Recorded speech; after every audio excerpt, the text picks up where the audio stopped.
What's going on, my fellow Jedi and Padawans? Welcome back to another Jedi gaming video. Thank you guys so much for coming back to the channel, and if you guys are new, welcome. Today I want to go over some nice energy weapons that will carry over into Lightfall that I will be using for that nice legendary campaign, and I think all of these weapons will stand the test of time unless the sandbox totally does a 180 and absolutely destroys an archetype like SMGs just in general. So let's get right into it, starting with these energy weapons.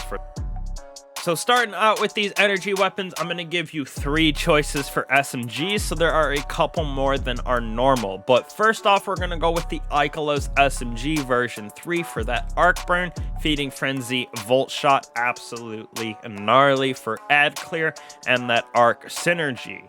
Now when we move on to solar, we're using the Callus mini tool. Me personally use unrelenting and incandescent. This thing's solar synergy, absolutely nasty, spreading that scorch and solar damage, causing so much destruction and proccing warmind cells, everything like that. So Callus mini tool, my solar go-to. And when we move on to void, I'm going with the funnel web subsistence adrenaline junkie. Me personally, I am a grenade fiend inside of Destiny, so most of my builds try to stack out 70 plus in the discipline side. So having that adrenaline junkie where it stacks up damage via grenade defeats and then also defeats with the weapon with subsistence, this thing is absolutely gnarly for that void synergy and just add clear and damage in general. Now, speaking of void synergy, the seasonal weapon from Season of the Seraph here, Velis X Pulse Rifle. This thing is nasty and one of my favorite seasonal rewards that we've gotten recently. Get it from leveling up Crucible, Vanguard, or Gambit. Now, the reason this thing is so nasty is its combination of perks. For PvP, which this list is mostly PvE based, but PvP, people say this thing isn't good, but tunnel vision kill clip is absolutely gnarly inside of the Crucible. But on the flip side, for PvE, where this thing truly shines in my opinion and has some gnarly synergy, we have Repulsor Blaze with Golden Tricorn. So if you're running that Void subclass with Void debuffs, we have Golden Tricorn, so weapon grants bonus damage, and then we also have buffs to grenade or melee kills of the same damage type, greatly increases damage and duration. So when we're pairing this with our Void grenades, we can get that beautiful synergy. On top of that, we're getting that overshield from defeating those Void debuffed targets, whether it be volatile, weakened, whatever. So this thing absolutely gnarly for PvE. Took it in and did many Grandmasters this past week with it for those anti-barrier stuns and that just Void synergy in general. Moving on right here to another pulse rifle, the BXR-55 Battler, that nice Halo weapon pulse rifle. Now this one is crafted out for PvP with perpetual and kill clip. Absolutely love this thing, pairing it with shotguns, running it on my Void Titan quite a bit. Now on the flip side, for PvE, again, I'm going to be running Demolitionist and Incandescent in those enhanced perks. So Demolitionist would take perpetual motion and Incandescent would take kill clip. That is truly one of the best combinations for pulse rifles in the solar combination in general for PvE.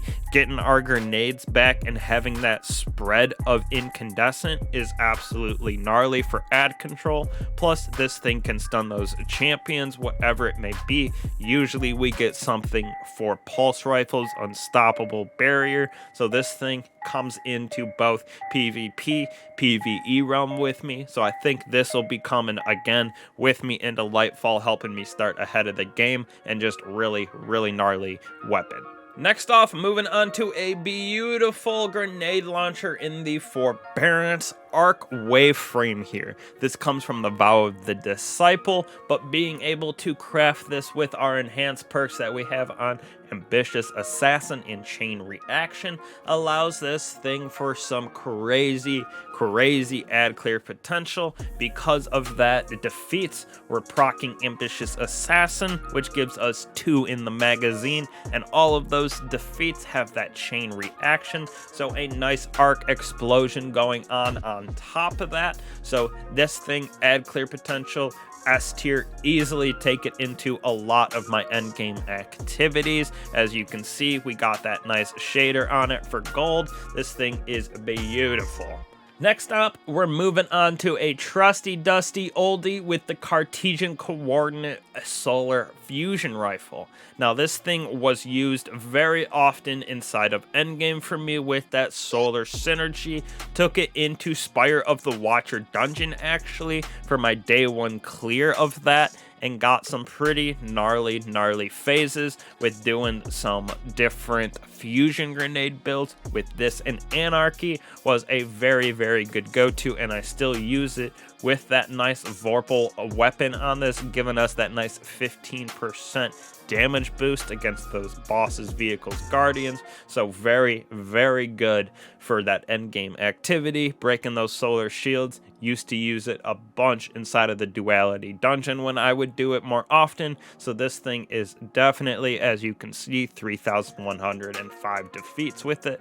So this thing comes everywhere with me basically, even if I don't use it, but I love having it on me for those solar shields and that nice DPS that it can have. Next off, we're moving on to another King's Fall weapon right here with the Void Scout Rifle Doom of Chelchis. Now this thing is so good in my opinion for the PvE realm, with a little overkill in having Firefly and Dragonfly. So when we get those precision final blows, we're getting the Void Elemental explosion of this with improved reload, and we're also getting Firefly to proc, which gives us another increased reload and causes solar damage to explode. So this thing is doing solar and void damage on those explosions for precision shots, and with 17 in the magazine, this thing is juicing enemies and adds inside of the PvE realm.